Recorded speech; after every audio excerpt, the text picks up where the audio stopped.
All right, so my 2.5 second break is over, and there's more classification.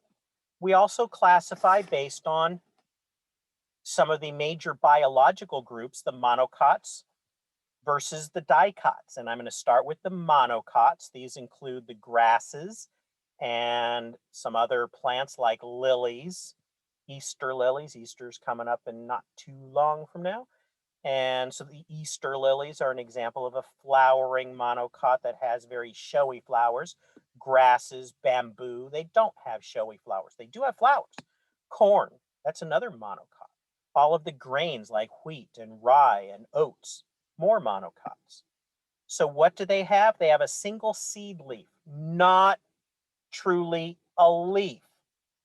They are actually a storage in the seed that sometimes when it emerges during the development of a young sprout, it kind of looks like a leaf. So people call them the seed leaves, but they are not leaves. They are cotyledons. And uh, monocots have one, hence the name, monocot, one cotyledon.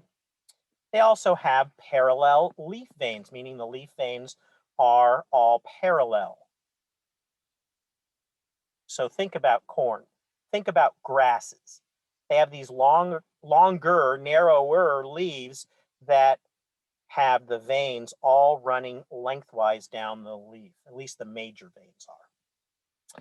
They have fibrous root systems. Instead of a main taproot with branching, it has this fibrous, what are sometimes called adventitious roots. They have clasping leaf bases, meaning the leaves come down to the plant, and then the base of the leaf literally wraps around the stem almost like a straw, and it forms a tube. And the leaves are actually like a tube inside of a tube, and so it forces them to have an alternating leaf pattern where one leaf comes out and then a little higher, the next leaf comes out, and then a little higher, the next leaf comes out. They can't come out at the same place because they're tubed inside of a tube. Take a look at corn. Take a look at a grass. Go out on the lawn and look at some of the leaves. Dig down in there and take a look, and you'll see what I'm talking about. Clasping leaf bases. And the flower parts are in multiples of 3. Multiples. Don't say they have 3 flowers. That's not true. They could have 1 flower, they could have 100 flowers. Their parts, when you look at the individual parts of showy monocots, their parts are in multiples of 3. So they either have 3 petals, or maybe 6 petals, or maybe 9 petals. Multiples of 3. And the same thing with stamens and uh, uh, the other internal parts. It's not always the case. Grasses are really a strange one, but that is the typical characteristics of monocots. And there are several more. I go into more of them in the plant science class than I do here, but this is sufficient.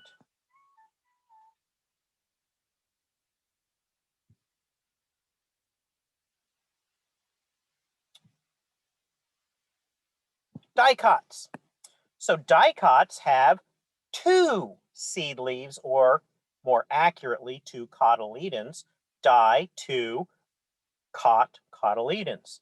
And so if you're eating a peanut, for example, or a bean, what happens? The 2 halves of a bean are the cotyledons. The 2 halves of a peanut are the cotyledons. And if you take a whole peanut apart or a whole bean apart, you'll notice a little teeny piece in there. And if you look closely, it actually has the leaves and a little tiny root radical structure. And so you can see the embryo. And the big part is cotyledon tissue. They have broader branched leaves. Possibly, now it says compound leaves, not necessarily, but they can have compound leaves with multiple leaves. They can have taproot systems, or do have taproot systems. So one main taproot, a main root with branching. They usually, the leaves, and it doesn't say it here, but the leaves usually have a petiole, which is a small stem-like structure that joins the leaf blade to the main stem of the plant. That little branch-like structure is called a petiole. It's technically part of the leaf. It's not a branch. It is part of the leaf, and it contains the vascular tissue and provides connection to the base. And like I said before, flower parts in multiples of, but with dicots, it's multiples of 4 or 5. So again, it doesn't have 4 flowers. No, no, no, no, no. It doesn't have 5 flowers. Its parts are in multiples of 4 or 5. So it can have 4 petals. It can have 5 petals. It can have 8 petals. It can have 10 petals. And again, there's some that don't follow these rules very well. Some of the rules they don't follow very well, and some are very, very strict. So again, it's looking at the preponderance of evidence to determine whether something is a monocot or a dicot. So here's some examples. Left, monocot leaf. Right, dicot leaf. Pretty straightforward. The parallel veins of the monocot versus the branched veins of the dicot. The taproot versus the fibrous root. Now, the first picture I used in this class, I used it for a few years, and then I thought, you know what? Taproots aren't all rutabagas or carrots, these massive main fleshy root.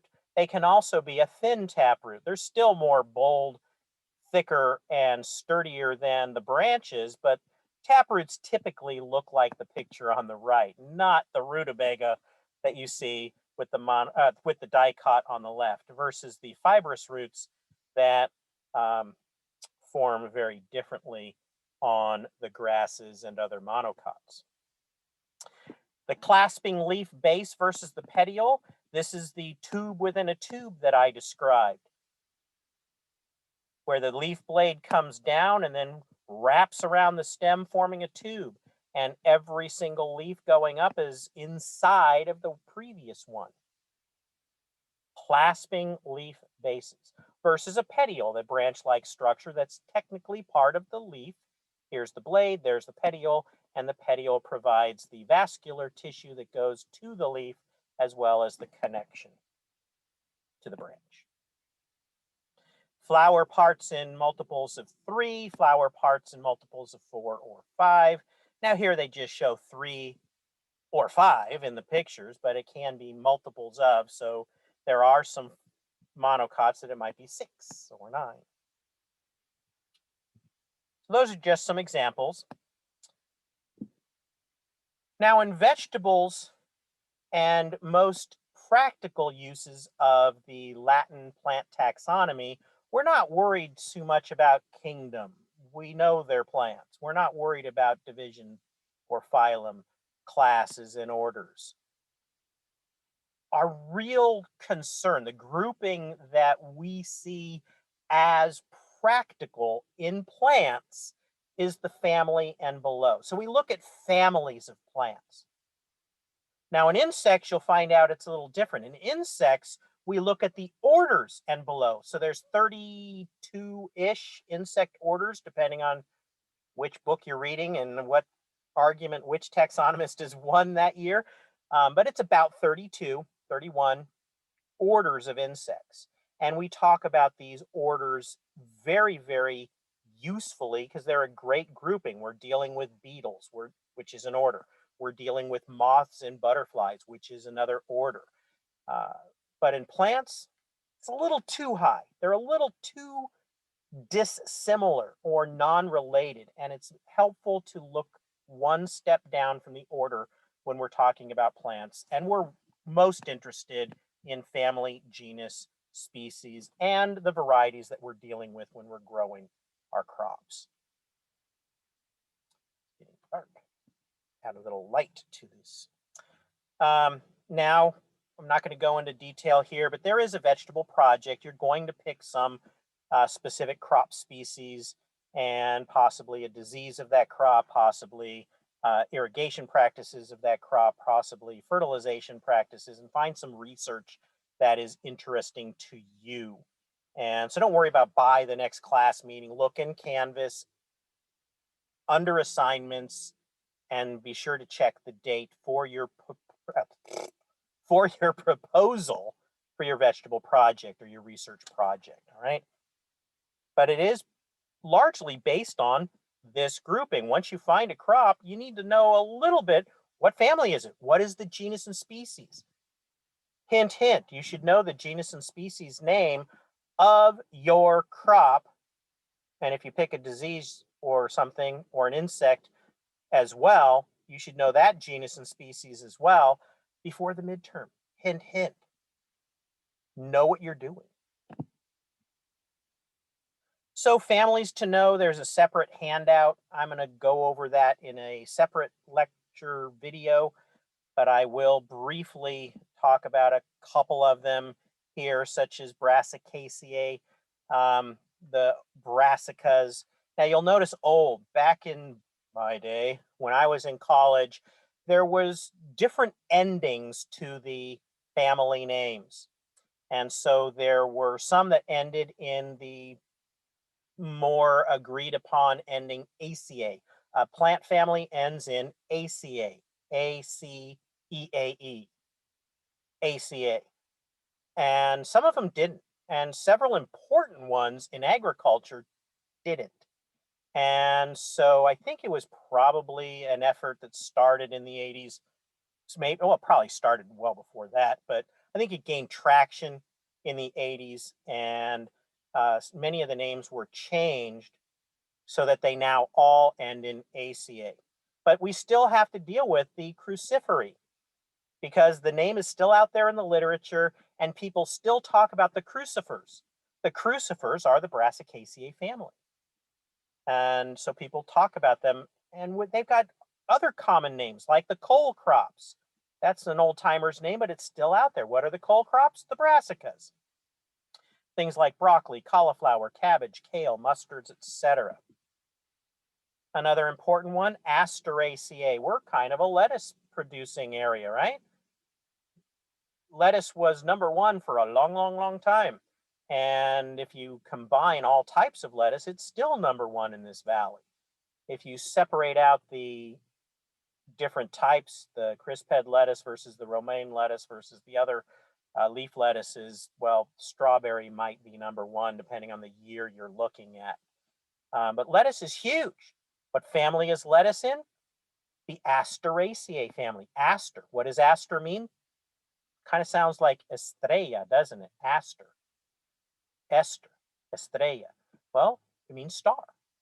And it used to be called the Compositae family or composite family because the flowers are composites. Think of the sunflower. It's a giant disc which literally has anywhere from several to dozens to over 100 flowers, all in one giant disc. Something like lettuce, it's actually a much smaller disc of maybe 10 to 15, 18 different individual flowers inside that one disc. And so they're composite flowers, multiple flowers in the same floral structure. And they're not connected by branches, they're all in the same floral structure. So they're composite flowers. And it has some good company, not only the sunflowers, which is the family defining plant, but also artichokes, endive, and chicory, very important agricultural members of that family. Fabaceae also had an old name called Leguminosae, and this is another one that's definitely not going to die. The legumes, they talk about legumes all the time. Legumes have a very important relationship with bacteria in their roots. And this relationship with the bacteria in their roots is important because the bacteria in the roots of legumes can take nitrogen out of the air and fix that nitrogen into the soil. They don't fix it like it's broken, they just chemically alter it and make it water soluble. When I'm breathing here, what am I breathing? I'm breathing air, which is mostly nitrogen gas. I can't use the nitrogen gas. Plants can't use the nitrogen gas. No animal can use nitrogen gas. The only things that can use the nitrogen gas directly are certain bacteria, and some of those bacteria live in the roots or live on or in the roots of the leguminosae, now known as Fabaceae, the legumes. And so what do? They help create fertile soil. So the legumes give these bacteria a home and some additional food and protection, and the bacteria give the legumes nitrogen. Great relationship. And we use that to our advantage by growing legumes like peas and vetch and clover. We grow those in crop rotations and we add them to the soil because they help add nitrogen to the soil. So we call those nitrogen fixers. Some people say the legumes are doing it. They don't. It's the bacteria in their roots. So that's the bean family, beans, peas, and something you might know and love, jicama. Love jicama. Good jicama. Bad jicama, but good, fresh, juicy, sweet, yummy jicama, awesome stuff. And there's a bunch more examples in a handout that I will show you in a moment. We've already talked a little bit about cool versus warm season vegetables, but keep in mind that this is cool versus warm for our purposes of growing a crop for us. We want nice, fresh tasting lettuce. What does lettuce want? Lettuce grows beautifully in the hot summers of the Central Valley. If it's wild lettuce, it evolved in much warmer climates because it survives very well in the hot climates. Here, we just get better quality leaves out of it. There, it tastes bitter and horrible because it's protecting itself from disease and heat and other environmental problems. So where we grow it for our best purposes isn't necessarily where it's best adapted. Lettuce is a cool season vegetable because we said so, not because it evolved there. What about strawberries? Where do we grow most of the strawberries? Central Coast, California. We're number one for strawberries in the country, and by a lot. And is it because strawberries are the happiest here? No, it's because we can make the best quality strawberries here. But to get happy plants, we have to grow the transplants way the heck up in Northern California near Susanville, past Redding, up almost to Mount Shasta, because that's where they want to be in order to reproduce and grow more plants. Okay. Warm season, if it's too warm, there are problems. There are things called bolting, where the plants start to grow very tall very quickly and sends out its flowering. Not good when you're trying to grow lettuce or broccoli. Tip burn, that is a physiological problem. We'll talk about that another time. And other kinds of poor quality issues. Cool season, plants need to be able to withstand possibly freezing temperatures. So we grow lettuce in Yuma, Arizona in the winter, and it can easily get well below freezing. It can get into the 20s, and the lettuce, you got to wait for it to thaw out before you harvest it. You might hurt some of the wrapper leaves and maybe do a little freezer burn on the cap leaf, but the plant's fine. And you can, as long as you don't handle it when it's frozen, it's fine. So there can be large differences in how plants respond to heat and cold. Something like a tomato, for example, it will melt if it goes through freezing temperatures, unlike the lettuce, which does just fine. Leave it alone, it'll be fine. If there's a hard freeze and you had a tomato growing, you come back the next morning and you'll have, not literally, but almost a puddle of tomato left. the plant will just collapse because of cellular damage. The best temperature, as I just said a moment ago, is not necessarily the temperature where the plant makes the most rapid growth. Sometimes if things are growing too fast, that's not good. All kinds of quality and physiological problems can happen.